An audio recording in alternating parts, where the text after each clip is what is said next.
नमस्कार दोस्तों, स्वागत है आप सभी का ओनली आईएएस के यूट्यूब चैनल पर। देखिए, ये तो आप सभी को पता है कि क्लाइमेट चेंज एक नियर रियलिटी है। मतलब इसके हमारे पास इतने सारे एविडेंसेस हैं, कोई दोहराया नहीं है कि क्लाइमेट चेंज बहुत तेजी से हो रहा है। जैसे आप साइक्लोन सुनते हैं हर साल, फिर इसके अलावा आप फ्लडिंग की प्रॉब्लम सुनते हैं हर साल। आप सुनते हैं कई एरिया में ड्रॉट आ गया, और रिसेंट टाइम में तो आपने सुना होगा कि जो विंटर है काफ़ी लेट स्टार्ट हुई है। ये सभी क्लाइमेट चेंज के एविडेंसेस ही तो हैं। अब क्लाइमेट चेंज को रोकने के लिए हमारे पास दो तरह के रास्ते होते हैं। या तो हम डिबेट का सहारा लेते हैं, जहां पर आप वेरियस कॉप मीटिंग के बारे में सुनते हैं अंडर यूएनएफ ट्रिपल सी। उसके अलावा दूसरी चीज हो सकती है आप टेक्नोलॉजी का इस्तेमाल करें। अब टेक्नोलॉजी का इस्तेमाल दो तरह से हो सकता है। या तो एमिशन को कम करने के लिए, जिसमें आप कार्बन सिक्वेंस्ट्रेशन को डालते हैं, या आप किसी ऐसी टेक्निक को डालते हैं जिसमें आपका मिशन पहले हो चुका है, आप उसको कम करने की कोशिश कर रहे हैं। दूसरे मेथड में ये रहता है कि हम कोई ऑल्टरनेटिव फ्यूल के ऊपर फोकस करते हैं। अब यहाँ पर आपके पास बहुत से फ्यूल है। इनमें से एक फ्यूल अभी रिसेंटली आज के न्यूज़पेपर में पब्लिश हुआ है, दैट इज ग्रीन हाइड्रोजन। भारतीय सरकार ने 20,000 करोड़ की लागत से एक मिशन स्टार्ट किया है, that is green hydrogen mission. आज हम इसकी डिटेल के बारे में तो जानेंगे ही, इसके साथ साथ हम जानेंगे हाइड्रोजन के बारे में कुछ ऐसे पहलू जिनके ऊपर यूपीएससी आपसे क्वेश्चन पूछ सकता है। क्योंकि 2010 में ऑलरेडी यूपीएससी ने आपसे एक क्वेश्चन पूछा था, जिसका जवाब मैं चाहता हूं कि आप कमेंट बॉक्स में दें। आई होप आप सभी इसमें पार्टिसिपेट करेंगे। अब देखिए, यहां पर ये जो मिशन है काफी इंपॉर्टेंट हो सकता है, और इस वजह से हम यहां पर कई चीजों के बारे में पढ़ेंगे। जैसे हाइड्रोजन क्या है, फिर हम जानेंगे कि कितने टाइप के हाइड्रोजन होते हैं, क्या इसके यूजेस रहने वाले हैं। साथ ही साथ हम भारत का केस सिनेरियो डिस्कस करेंगे कि भारत में ग्रीन हाइड्रोजन के लिए हम क्या कुछ कर रहे हैं। और फिर इस वीडियो के अंत में हम ग्रीन हाइड्रोजन मिशन को भी थोड़ा डिटेल में देख लेंगे।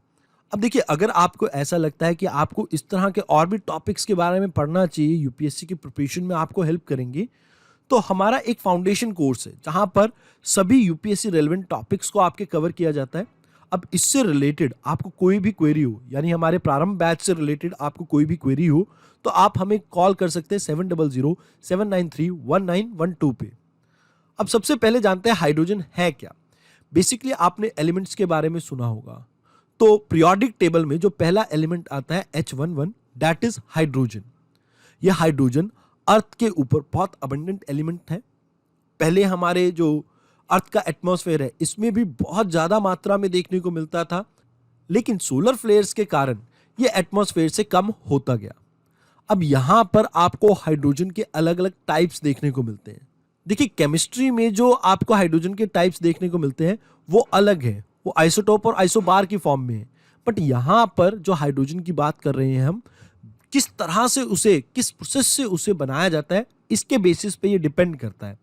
जैसे ग्रीन हाइड्रोजन, जो इस आर्टिकल में वर्ड यूज भी किया गया है, इसका मतलब है कि हम हाइड्रोजन को बनाने के लिए जो इलेक्ट्रोलिसिस का प्रोसेस इस्तेमाल कर रहे हैं। अब इलेक्ट्रोलिसिस क्या होता है, हम पानी के अंदर बिजली डालकर हाइड्रोजन और ऑक्सीजन के बॉन्ड को तोड़कर इन्हें रिकवर करते हैं। इस प्रोसेस को इलेक्ट्रोलिसिस कहा जाता है सिंपल टर्म में।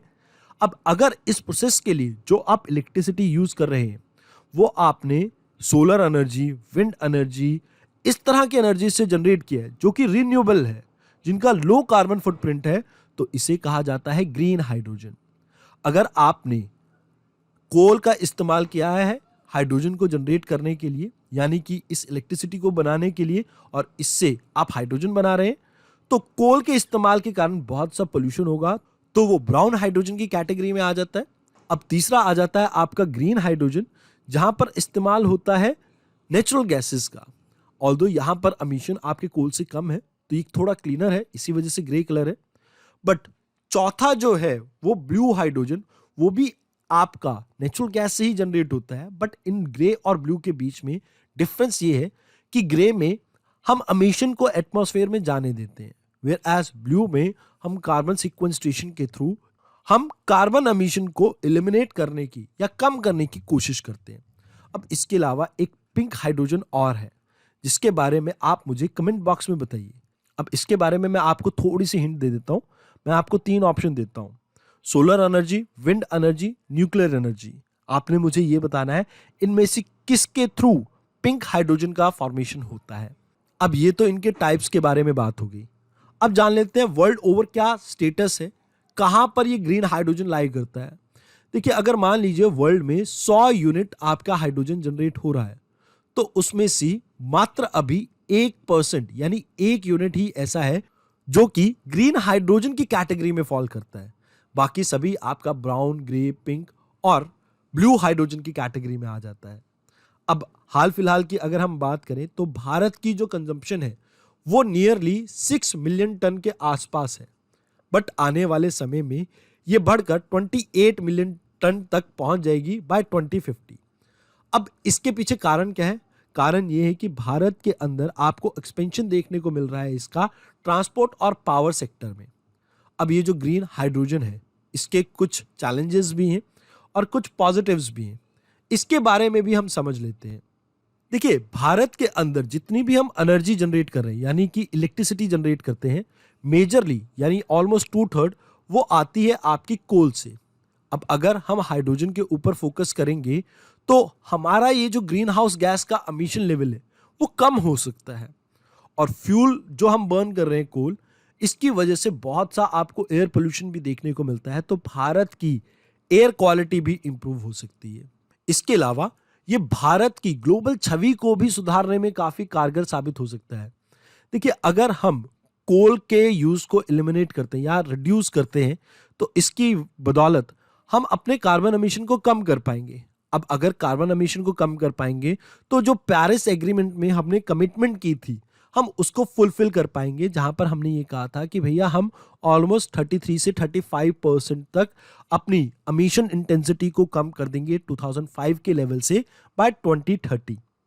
इसके अलावा हमारी जो फॉसिल फ्यूल के ऊपर डिपेंडेंसी है, जिसके कारण भारत में फ्रिक्वेंटली आपको बीओपी क्राइसिस देखने को मिलते हैं, यानी बैलेंस ऑफ पेमेंट के क्राइसिस देखने को मिलते हैं।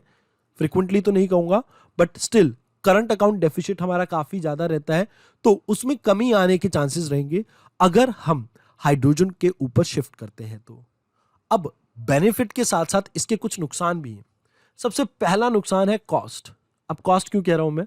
देखिए, अगर आप कोल से एनर्जी को निकालते हैं तो काफी सस्ता पड़ता है, बट जब आप हाइड्रोजन से निकालेंगे तो इससे काफी कॉस्टली हो जाता है मेथड, क्योंकि पहले आप इलेक्ट्रिसिटी जनरेट करेंगे, फिर उस इलेक्ट्रिसिटी को यूज करेंगे कहीं ना कहीं हाइड्रोजन जनरेशन में, तो इन सब में बहुत सा पैसा इन्वेस्ट होगा, जिसके लिए अगर आपको क्लीन सोर्स चाहिए होगा तो आपको सोलर एनर्जी और विंड फार्म के ऊपर वर्क करना होगा, और इसकी वजह से ये फाइनेंशियली कई बार अनवाइबल बन जाता है। मतलब इसके ऊपर इतना पैसा लगाना हमें ठीक सा नहीं लगता है।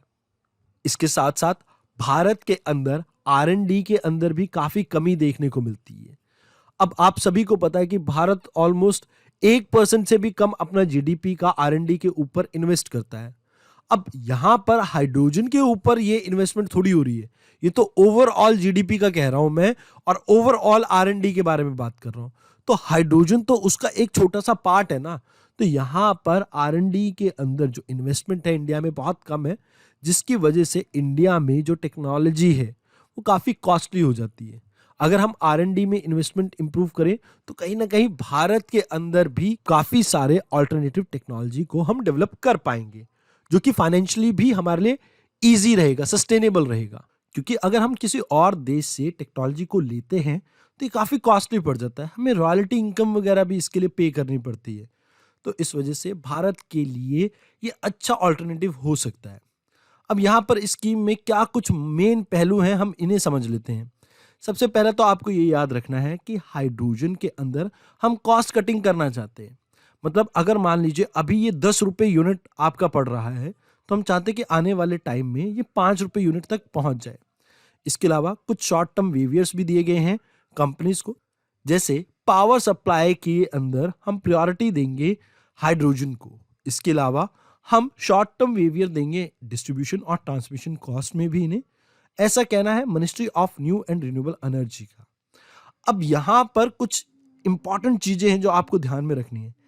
इस मिशन के अंदर हम कोशिश करें कि भारत की जो हाइड्रोजन प्रोडक्शन कैपेसिटी है वो 5 मिलियन टन पर एनम के हिसाब से हम ग्रो करवा सके, ताकि हम यहाँ पर इंडिया के अंदर 8 लाख करोड़ का निवेश ला सके और लगभग 6 लाख लोगों को इस इंडस्ट्री में जॉब दिला सके। अब ये क्लाइमेट चेंज में तो फाइट करने में हमारी मदद करेगा ही, साथ ही साथ हमारे देश में रोजगार भी जनरेट करेगा और इन्वेस्टमेंट भी लेके आएगा। अब इस मिशन के अंडर एक आपका साइट प्रोग्राम आता है। साइट क्या है? Strategic intervention for green hydrogen transmission program. अब ये लगभग आपका 1500 करोड़ का प्रोजेक्ट है, जहां पर 400 करोड़ हम R&D के ऊपर खर्च करने की बात कर रहे हैं और लगभग 400 करोड़ हम इन्वेस्ट कर रहे हैं अदर कंपोनेंट्स पे, और बाकी बचा हुआ प्रोग्राम को रन करने में हम इन सब चीज़ों में इसका इस्तेमाल करेंगे। अब इसमें हमारा 2 मेजर फोकस है। पहला, हम कोशिश कर रहे हैं कि जो इलेक्ट्रोलाइजर है, जो जैसे एक चैम्बर होता है ना जहाँ पर इलेक्ट्रोलिसिस परफॉर्म की जाती है, वो भारत में बन सके, हम इसके ऊपर फोकस कर रहे हैं। और दूसरा, हम ग्रीन हाइड्रोजन की प्रोडक्शन के ऊपर फोकस कर रहे हैं। यहाँ पर हम सपोर्ट करेंगे सभी तरह के पायलट प्रोजेक्ट्स को जो इमर्जिंग एंड यूज सेक्टर में हम यूज कर सकें। अब इस आर्टिकल में कुछ चीजें हैं जो मिसिंग है, वो आप याद रखना। पहली बात, यूनियन बजट 2021-22 में हमने बात की थी कि हम लॉन्च करेंगे नेशनल हाइड्रोजन एनर्जी मिशन को। यहां पर हमने एक रोड मैप तैयार करने की बात की थी कि कैसे भारत में हम हाइड्रोजन को as a source of energy use करेंगे।